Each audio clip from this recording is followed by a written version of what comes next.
we're going to have a look at Shomanuchi Ikkyo. And the first thing we're going to talk about is the footwork.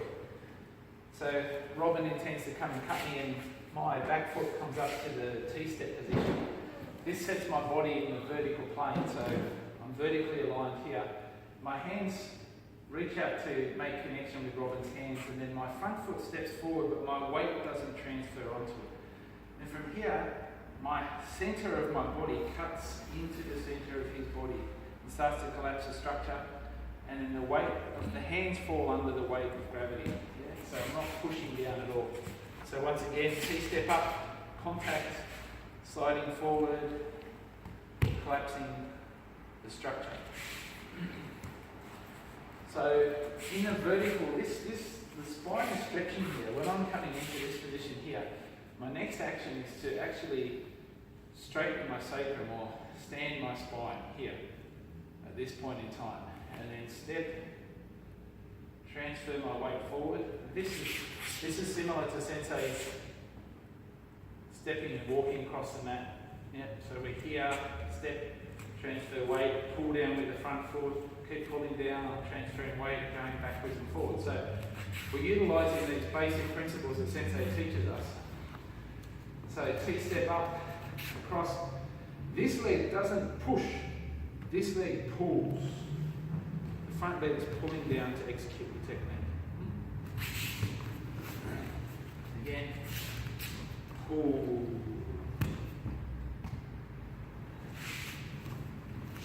Again. Pull, the front foot pulls. Yeah?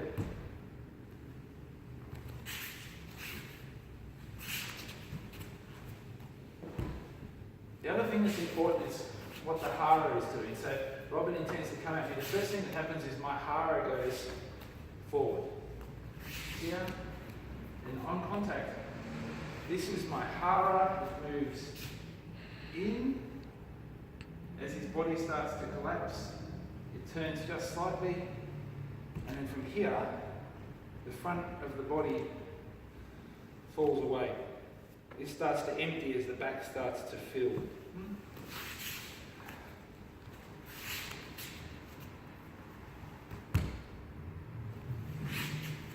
Because we're contacting the person with essentially what would be the front of the body, the front of the body can't do the technique, so you can't actually push from the front of the body. So what happens is the front of the body actually relaxes and falls away. In 2007, Maruyama Sensei taught us this principle where we're meeting incoming force, where the front of the body actually falls away and collapses, and the back of the body starts to wrap. And this is what happens here. This part of the body, as Robin pushes towards me, instead of me pushing back against him, this part of the body collapses. It falls. The back of the body actually comes in and does the technique.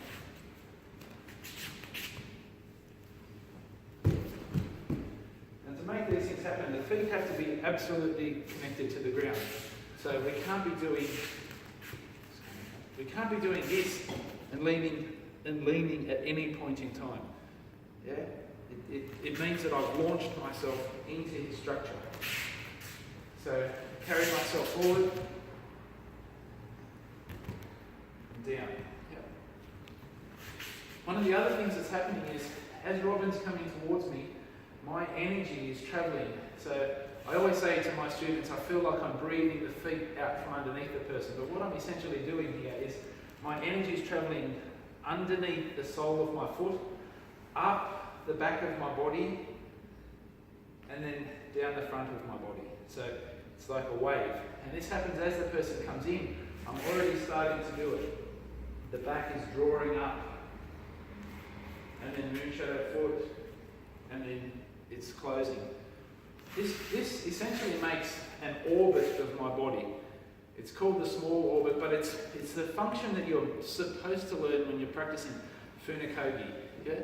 So this circular motion that happens in the body, and it happens energetically. So as Robin comes at me, I'm already raising up and collapsing down through the front. So I'm exaggerating these movements. They become smaller and smaller as you get better and better at the technique.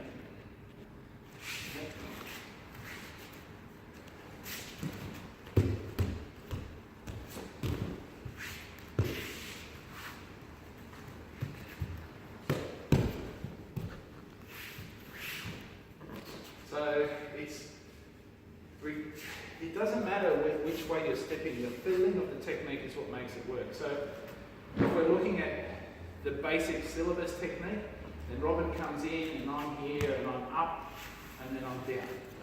That's the basic syllabus technique. When you become a senior, you're meant to have internalised the principles that I was just talking about. And they're meant to be expressed in the movement regardless of how you're carrying your feet. So your hara is actually doing the technique. So as Robin comes, I might step to the side here. And the feeling, this is like keso yuri, I'm cutting through the body here. So this becomes the way the technique is done. Or the entry, this is like Itoru's primordial cut, where I'm actually cutting the line that he's on. But utilising the principles to make this work.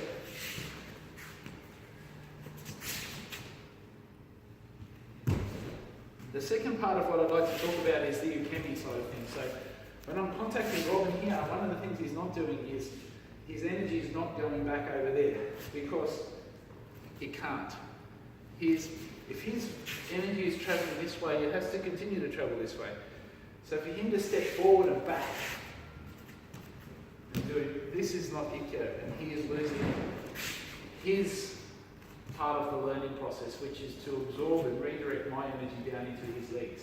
So he softens his upper body and takes the energy down into his legs.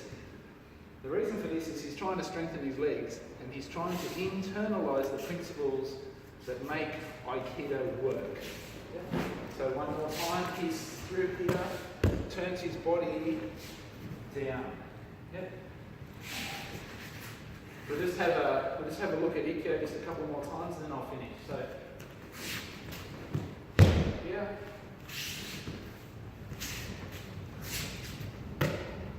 Here. Here. Here.